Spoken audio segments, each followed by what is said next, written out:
Quelqu'un saute du toit d'un immeuble. On le sait parce que l'histoire nous dit où et quand. La physique nous dit à quelle vitesse il tombe, la médecine nous dit qu'il est mort, l'assurance nous dit qu'il n'était pas couvert pour ça, et la psychologie nous dit pourquoi il a sauté. Et c'est un petit peu compliqué de prétendre que le problème il n'est pas exactement à cet endroit-là. Parce que le problème c'est que cet événement, il doit être lu par la psychologie.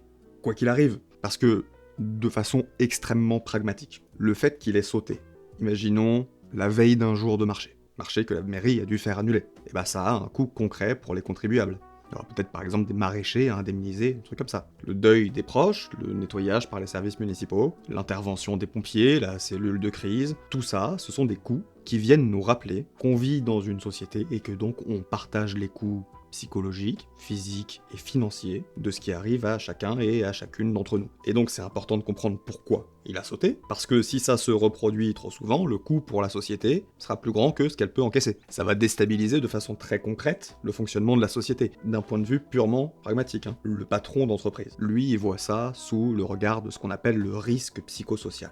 C'est également un défi économique majeur pour les employeurs en raison des dépenses pharaoniques liées aux soins. Par les risques psychosociaux, on entend stress, anxiété, dépression, l'ensemble des effets psychiques néfastes et qui peuvent conduire à des comportements de violence, à une perte de motivation, à l'augmentation de l'absentéisme, du turnover, du présentéisme ou aller jusqu'à des situations d'invalidité.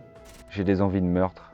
Et tu es diagnostiqué? À 8 ans, j'ai été diagnostiqué énorme fouteur de merde. C'est-à-dire que lui, ce qu'il demande à la psychologie, c'est de mesurer à partir de quel niveau de souffrance, à partir de quelle quantité de mal-être, un salarié ou une salariée peut devenir un problème pour la rentabilité future de l'entreprise. C'est quelque chose qui a émergé dans la littérature psychologique de façon assez spectaculaire en France, après les scandales des suicides de France Télécom. Il faut marquer un point d'arrêt à cette mode du suicide. À partir du moment où on a réussi à mesurer le niveau de risque psychosocial, à quel point est-ce que la souffrance de l'individu fait peser du poids sur les économies de l'entreprise. Et ben on peut considérer le problème de deux façons. Soit on considère que c'est l'environnement qui provoque le mal-être, auquel cas on va diriger nos recherches et nos politiques de soins vers la résilience. Comment apprendre aux employés à s'en prendre un peu plus plein la gueule, en souffrant un peu moins, ou en tout cas en faisant en sorte que ça se voit moins. Vous avez la vidéo sur trouble de l'adaptation, on est là-dedans. Soit on considère que ce sont des individus qui sont malades, auquel cas il faut orienter la recherche et